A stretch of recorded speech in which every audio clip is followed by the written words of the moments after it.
Video में हम schedule area और ट्राइबल एरिया को डिस्कस करेंगे। देखिए बेसिकली क्या है कि ये वाला जो टॉपिक है ये आपके इंडियन पॉलिटी में जो लक्ष्मीकांत बुक है उसमें तो स्टैटिकली गिवन डे है, बट ये करंट अफेयर से भी बहुत ज़्यादा ज़रूरी होता है टॉपिक, क्योंकि इससे पिछली बार यूपीएससी ने कई बार क्वेश्चंस पूछ लिए हैं। तो आपके लिए ये इंपॉर्टेंट टॉपिक है सिविल सर्विसेज के लिए भी और ईपीएफओ के लिए भी, तो इसको ध्यान से समझिएगा वीडियो को। और अगर आपको हमारी वीडियो पसंद आती है तो प्लीज़ चैनल को सब्सक्राइब कीजिए, बेल आइकन पर क्लिक कीजिएगा ताकि आपको सारी अपडेट्स मिलती रहे। और लेक्चर का जो पीडीएफ है वो आपको हमारे टेलीग्राम चैनल पर मिल जाएगा, जिसका लिंक मैं आपको डिस्क्रिप्शन बॉक्स में दे दूंगी। तो चलिए शुरू करते हैं। देखिए जो हमारा पार्ट ऑफ कॉन्स्टिट्यूशंस होते हैं उसमें पार्ट 10th शेड्यूल एरिया और ट्राइब से कंसर्न करता है, जिसमें कि आर्टिकल 244 के under basically administration of schedule area and tribes का जिक्र किया गया है। अगर हम शेड्यूल्स की बात करते हैं तो देखिए ट्राइबल एरिया के लिए 2 शेड्यूल्स लाए गए हैं, 5th शेड्यूल और 6th शेड्यूल, और यहाँ पे 4 स्टेट्स के ऊपर रूल्स रेगुलेशंस की बात कही गई है, असम, मेघालय, त्रिपुरा और मिजोरम। अब क्वेश्चन ये रेज होता है कि अगर एक ही एरिया है, मतलब कि 4 स्टेट्स है, एक ही ट्राइबल एरिया है, उसके लिए 2 शेड्यूल्स बनाने की क्या ज़रूरत थी। देखिए क्योंकि 5th शेड्यूल जो है उसमें जहाँ पे एडमिनिस्ट्रेशन ऑफ शेड्यूल एरिया की बात कही गई है, उसके साथ ट्राइब्स को कंट्रोल कैसे किया जाएगा इसका जिक्र भी किया गया है। जबकि जो 6th शेड्यूल है उसमें सिर्फ ट्राइबल एरिया के एडमिनिस्ट्रेशन की बात की गई है। तो ये जो छोटा सा डिफरेंस है दोनों शेड्यूल्स के बीच में, जब आपके पास ऑप्शन आएगा आप उसको अच्छे से रीड कीजिएगा, ये देख लीजिएगा कि ट्राइब वर्ड वहाँ पे मेंशन है या नहीं है। और दूसरी चीज़ जो आपको यहाँ पे ऑप्शन में देखनी है वो है स्टेट्स का नाम। नॉर्थ ईस्ट के सारे स्टेट्स को यहाँ पे ट्राइबल एरियाज़ में नहीं रखा गया है, सिर्फ असम, मेघालय, त्रिपुरा और मिजोरम, इन 4 स्टेट्स के कुछ एरियाज़ को ट्राइबल एरिया कहा गया है। तो अगर आप फीचर्स देखते हैं इस आर्टिकल 244 के अंदर, तो जो शेड्यूल एरिया है उसका डिक्लेरेशन कैसे होगा, मतलब हमें कैसे पता कि कौन सा एरिया शेड्यूल एरिया है या नहीं है। तो प्रेसिडेंट को कॉन्स्टिट्यूशन में ये पावर दी गई है कि अगर वो देखते हैं कि ऐसी कंडीशंस है जिसमें कि किसी एरिया को हम सोच सकते हैं कि इकोनॉमिकली बैकवर्ड है या सोशली बैकवर्ड है, तो हम उसको शेड्यूल एरिया डिक्लेयर कर सकते हैं। तो प्रेसिडेंट को ये पावर दी गई है। उसके साथ प्रेसिडेंट को एक पावर और दी गई है कि अगर वो किसी डिस्ट्रिक्ट का, जो ट्राइबल डिस्ट्रिक्ट होते हैं, उसकी बाउंड्री लाइंस को ऑल्टर करना चाहते हैं, मतलब कि उस डिस्ट्रिक्ट को बढ़ाना चाहते हैं या कम करना चाहते हैं, तो प्रेसिडेंट वो भी कर सकते हैं। और अगर वो चाहे तो किसी डिस्ट्रिक्ट को या स्टेट को रीडेजिग्नेट भी कर सकते हैं, बट रीडेजिग्नेट करने से पहले उस एरिया को उन्हें उस स्टेट कंसर्न के गवर्नर से कंसल्ट करना होगा। यहाँ पे नेक्स्ट जो फंक्शन है वो है executive power of state and centre. देखिए जो एग्जीक्यूटिव लॉज होती है स्टेट और सेंटर की वो लगती है ट्राइबल एरियाज पे, बट यहाँ पे बेसिकली क्या होता है वो कुछ मॉडिफिकेशन से लगती है। और जब वो जो लॉज है वो उस एरिया में लग चुकी है तो गवर्नर को प्रेसिडेंट के पास एनुअली एक रिपोर्ट सबमिट करनी होती है कि ये जो एग्जीक्यूटिव पावर्स है इसके अंडर उस एरिया का एडमिनिस्ट्रेशन किस तरीके से हो पा रहा है।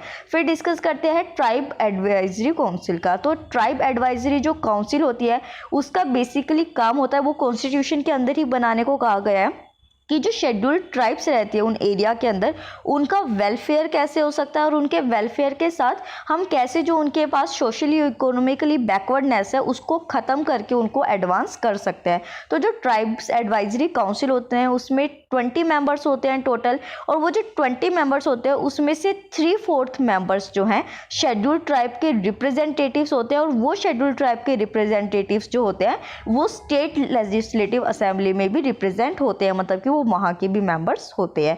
फिर आता है कि कौन कौन सी लॉ एप्लीकेबल होती है शेड्यूल एरिया पे।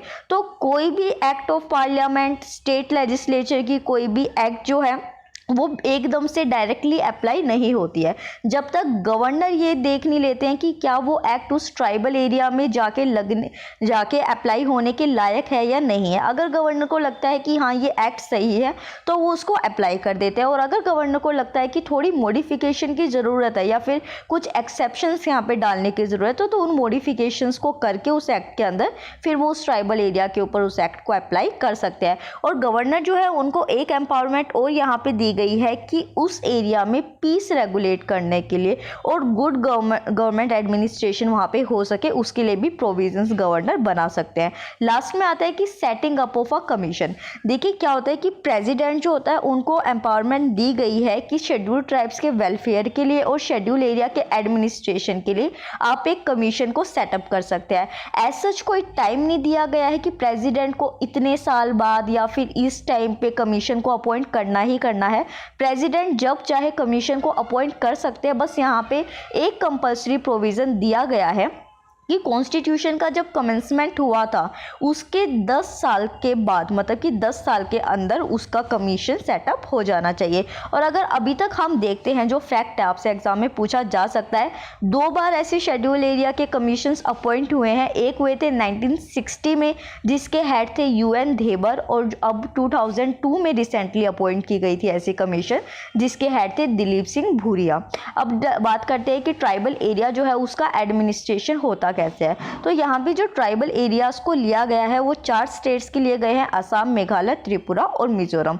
तो ये जो ट्राइबल एरिया होते हैं इनको एक अलग नाम दिया जाता है ऑटोनोमस डिस्ट्रिक्ट्स का। तो ये जो ऑटोनोमस डिस्ट्रिक्ट होते हैं इनको गवर्न कौन करता है? गवर्नर ऑफ द स्टेट, जो भी उस स्टेट का कंसर्न गवर्नर होता है।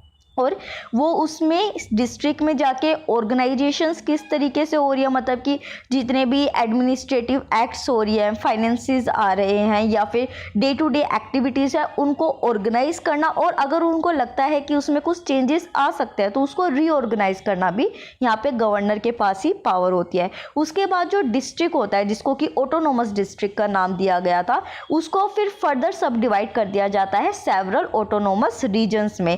ये जो ऑटोनोमस रीजन होते हैं उनमें डिस्ट्रिक्ट काउंसिल बनाई जाती है। देखिए एक जो डिस्ट्रिक्ट काउंसिल थी वो अलग थी जो हमने पीछे डिस्कस की, यहाँ पे एक अलग से ऑटोनोमस रीजन के लिए डिस्ट्रिक्ट काउंसिल बनाई जाती है जिसमें टोटल 30 मेंबर्स होते हैं।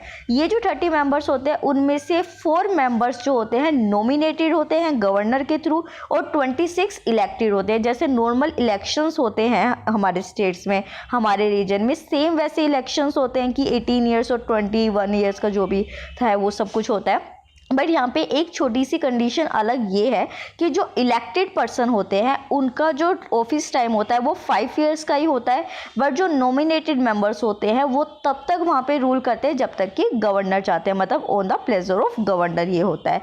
अब डिस्ट्रिक्ट काउंसिल जो होती है उसके बाद कॉन्स्टिट्यूट की जाती है विलेज काउंसिल, और यहाँ पे विलेज काउंसिल या फिर जो कोर्ट सेटअप किए जाते हैं फॉर ट्रायल ऑफ केसेस होते हैं कि ट्राइब्स के बीच में अगर कोई डिस्प्यूट हो रहा है तो वहाँ पे उन केसेस का ट्रायल किया जा सके।